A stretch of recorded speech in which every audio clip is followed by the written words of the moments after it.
Today on Use What You Got, I'm gonna show you guys how to make these arches, an open one and a closed one. Come along, let's go.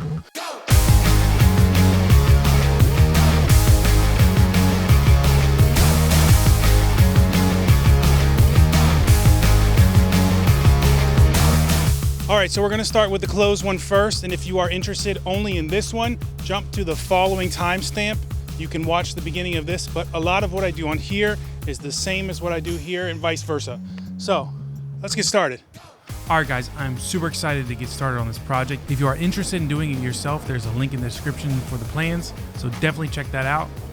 Referencing the plans, you'll need a jigsaw, a brad nailer, a screw gun, a tape measure, a speed square, maybe a bigger speed square, the wood, screws, hinges, actually lots of hinges, and brad nails. To get started, I made marks on the widest and tallest portions of this first build. And then of course, using the speed square, you get nice straight lines, and I had the straight edge as well. I actually used a skill saw, which you don't have to, but I do think that it makes much cleaner cuts. I really like to keep my work area clean, so I have this little mini blower. If you're interested in it, I just did a review on it, so check out the link above. Once I had the piece cut to size, I went down about a third of the way and found center, and I used that and the tape measure to make the arch. I put a little screw in the center and leaned the tape measure against it. Then I pulled the tape measure to the outside of the piece, and I slowly made my way around using a pen, holding onto the edge of the tape measure. Works pretty well. I just took my time and I made my way around as I could, and if I was getting bogged down, I'd cut the piece a little bit smaller. But you just take your time, and it doesn't have to be perfect because you can go back, cut some more, and then you can sand it down to make it nice and perfect. Keep that area clean. Because this one folds in half, I found the center point, and then I just made one cut straight across. Nice and clean. For the hinges, I needed a backing, so I marked these pieces every about 1.5 to 2 inches. And I'm going to cut them down, and they are 6 inches tall. They don't have to be 6 inches, but they need to be the size of your hinges. Using a chop saw will be a lot easier. I tried not to introduce any other tools to this project other than the ones I mentioned. Of course, obviously, I'm doing this with the skill saw, but you get the point.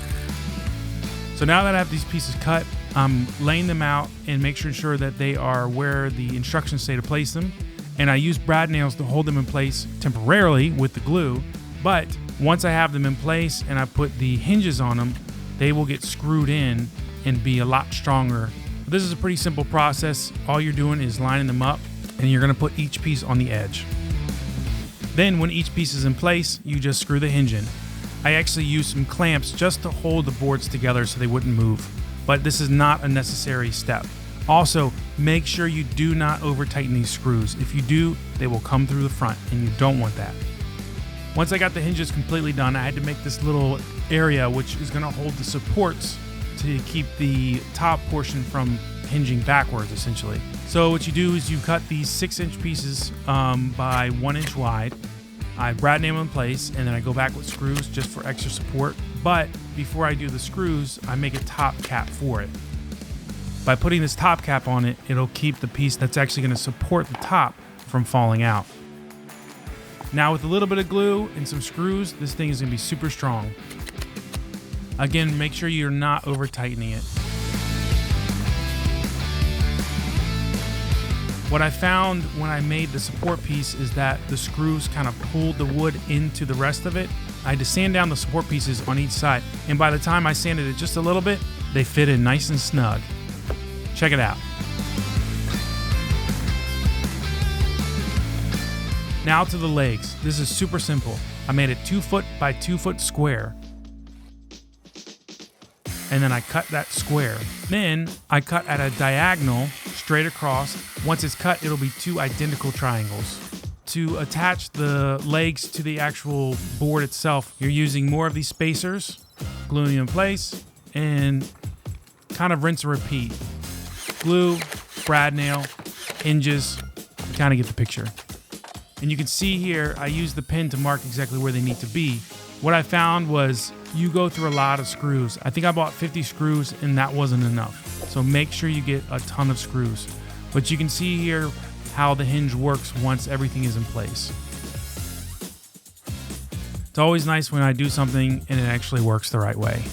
But this is pretty simple. So here's another angle of me doing the same thing, just you can see it a little bit better. And at the end, you can see how the hinge closes.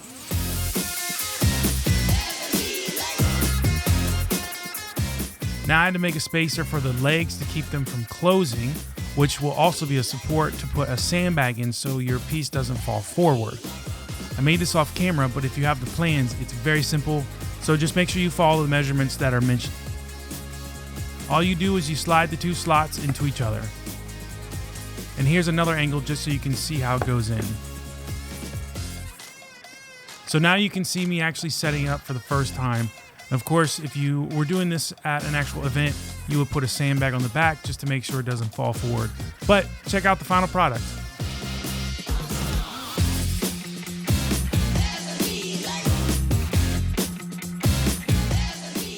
All right, let's get started with the second arch.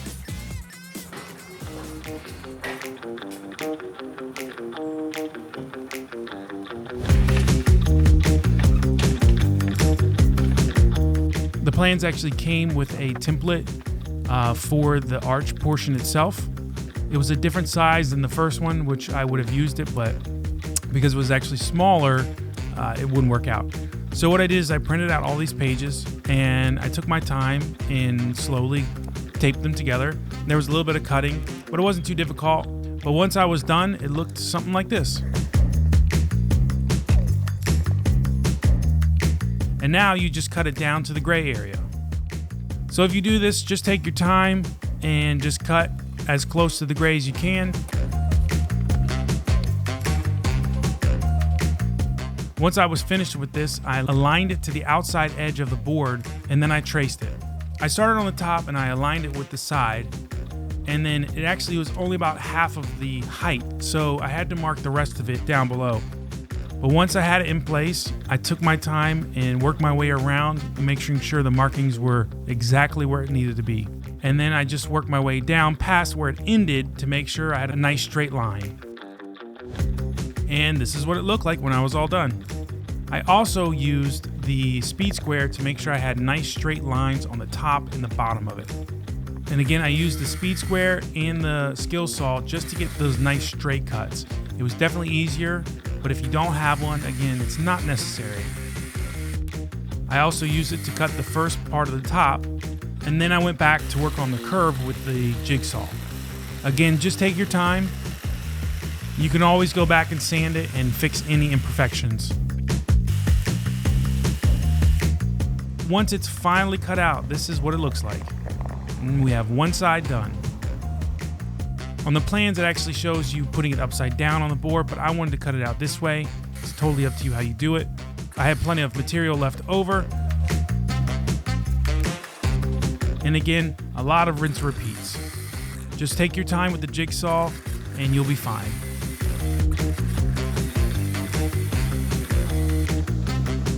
So now I want to do a basic test fit, and this is what they're going to look like once they're in place. So I was losing light, but I was trying to get as much as I could done this evening. The instructions say to purchase this 1x piece of wood. I guess it was for support, and I put in the brad nails, but they just weren't long enough. So I ended up going back and just putting screws in place, and that worked perfectly fine. Just again, make sure you are not over tightening them.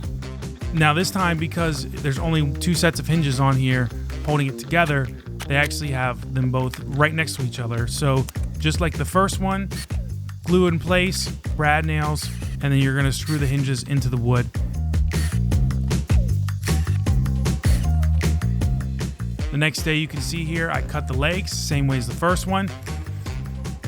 Only this time I cut a notch out of them, and the reason for that is because once you put it in place, you're going to need somewhere to put a sandbag, and you'll be able to put the sandbag on that notch right there.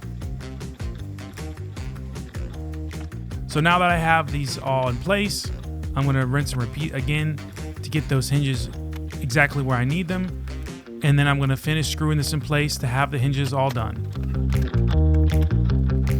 And the last part of this is just to screw the legs onto the rest of the board. And it's just like the first board, but you're screwing them into the supports on the back of the arch. Again, all of the more detailed instruction is in the plans, and if you're interested in doing it, definitely check out the link in the description. There are 2 separate plans for each type of arch, and definitely you can do whichever one is the one that suits your needs and what you may need for your party or for your situation. And here's what it looks like when it's closed. Let's check out what it looks like when you set it up.